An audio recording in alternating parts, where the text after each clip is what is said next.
Hello everyone, my name is Prathamesh and I'm from the group 4. Today we are here discussing about the security deficiency at the BMO led to a large scale breach. It's basically a case study which is based on the BMO data breach which was a large scale data breach. So we're the group number 4, as I told. Our group members are Ankita, Neha, Prakhar and Rohan, and our the course name is Security, Privacy, and Ethics for Business Analytics. So our agenda for today's topic would be introduction. We'll talk about the problem statement. We'll also discuss what decision criteria we are considering, or also our analysis of the case, alternatives that we came up with, and the recommendations and decisions that we have, and how we can implement them. So talking about introduction, as we know, the case is based on the BMO, which is Bank of Montreal, which is one of the biggest and leading financial bank in Canada. They're leading in terms of finance and technology in both the fields. So the breach happened in 2017, 2018, and it was happened because of the weakness associated with the online banking, and which led to compromising over 113,000 accounts. So the major information which was shared was their private clients information, which included the debit card, credit card numbers, their names, their date of birth, their social insurance numbers, or the financial account numbers. These kind of information, private information, got leaked. So due to that, the Office of Commission of Canada, the OPC, started the investigation on BMO's security breach and their security measures in terms of that. So talking about problem statement, as we discussed, that the impact was over 113,000, and it was due to the vulnerabilities that they have in their online banking system. So after the OPC's investigation, they come to know that there were insufficient developers testing, and also they were delayed in vulnerability handling. So after the breach, the BMO was able to managed to control the security breach. But after that, the OPC really stressed on the importance of their security measures and the evolving cyber threats. So moving ahead, I would like to ask Rohan to take over with the presentation. Thank you, Prathamesh. So, as Prathamesh described the recent security breach at BMO, so a thorough analysis is crucial to address shortcomings and prevent future incidents. And some key decision criteria will include to make the software more secure and testing its adequacy and adherence to secure the best coding practices. Timeliness and effectiveness of vulnerability management, oversight and monitoring mechanisms are also critical. And so the transparency in communication is also very crucial in the recent light of events. And so the main focus of BMO is to broaden the spectrum of the cybersecurity considerations. And so this comprehensive approach will uncover root causes and implement robust measures to fortify BMO's banking system. Thank you, and I'll pass it on to Neha. Thank you so much, Rohan. Moving on to the overall analysis. So basically, as there was a major security breach, that is through the bot attacks in December 2017, and that compromised a lot of personal information of a lot of customers. So the main cause of the breach was due to session corruption vulnerability that allowed a lot of unauthorized access to the other accounts. Basically, there was a lot of compromised information that includes the names of the customer, their contact details, their date of birth, their bank details, balances in the transaction history. So then bank tries to implement their some comprehensive actions that includes the notifications to all the customers, alerts, account restrictions, and the reissuance of the debit cards as well. So then moving on to the PIPEDA, according to the PIPEDA, BMO security measures, they were considered insufficient, which prompted a lot of recommendations for improvement in their areas, like such as testing, their vulnerability management and oversight. So there was a lot of lessons learned that emphasize the importance of accurate attack identifications, and if there is any swift there would be any swift responses, continuous monitoring of the systems, and heightened awareness.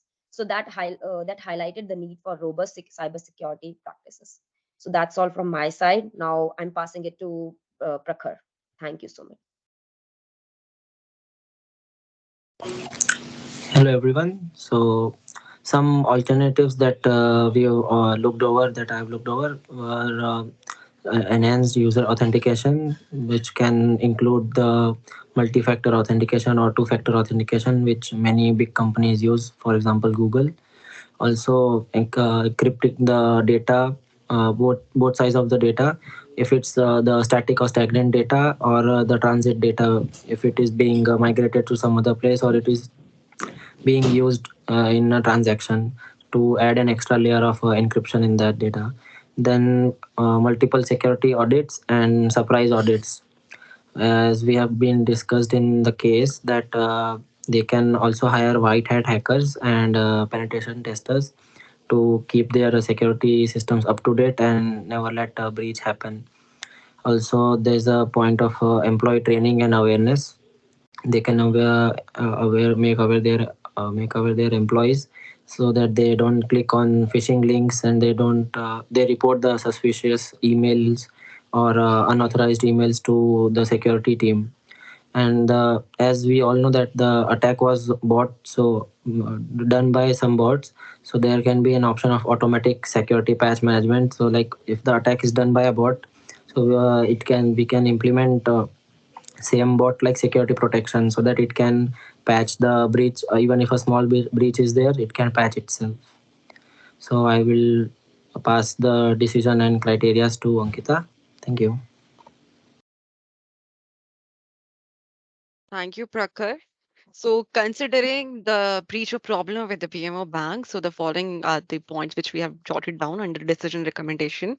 First of all, is improving the incident response plan. So, for the following statement, I mean, the decision that the company can take is to, uh, thoroughly review and update the incident response plan. And the recommendation would be to have a clear communication, simplify collaboration with the authorities, and to conduct regular exercise. Next is the activation regulations. So under this, the decision could be, I mean, the OPC, which is the Office of the Privacy Commission of Canada, to follow the guidelines which are provided by them. And the recommendation would be to have a clear communication with the OPC and keeping them updated. Next, we have the review of law. So the decision under this is to, collaborate with the legal team and to understand the legal implication and to decide all the appropriate steps beneath. And the recommendation would be to have the duties, penalties, and the legal reformation, updated time to time. Next is the functional remedial measure. So under this, to address the patches and the vulnerability which were found, and to pay attention to the apply for product module. And the recommendation under this is to examine each and every aspect of the program thoroughly and to conduct a thorough review of the online banking and engage a cyber security expert, followed by the management and observance. So decision under this would be to, to further elaborate the steps to have the regulatory the requirements and to maintain a tight adherence as per the PPDM compliance. And the recommended steps would be to, address the response privacy and the data security policies on a regular basis, which is in accordance with the PPDM. So moving on, the implementation as per the decision recommendation that we have jotted down. So addressing all the problems that a BMO have faced in the previous year. So the following are the implementation. First of all, to respond a plan for incidents, and under this we can have a review and update. You can say timely and a clear communication as per the law enforcement, and also to prepare for cybercrime attacks.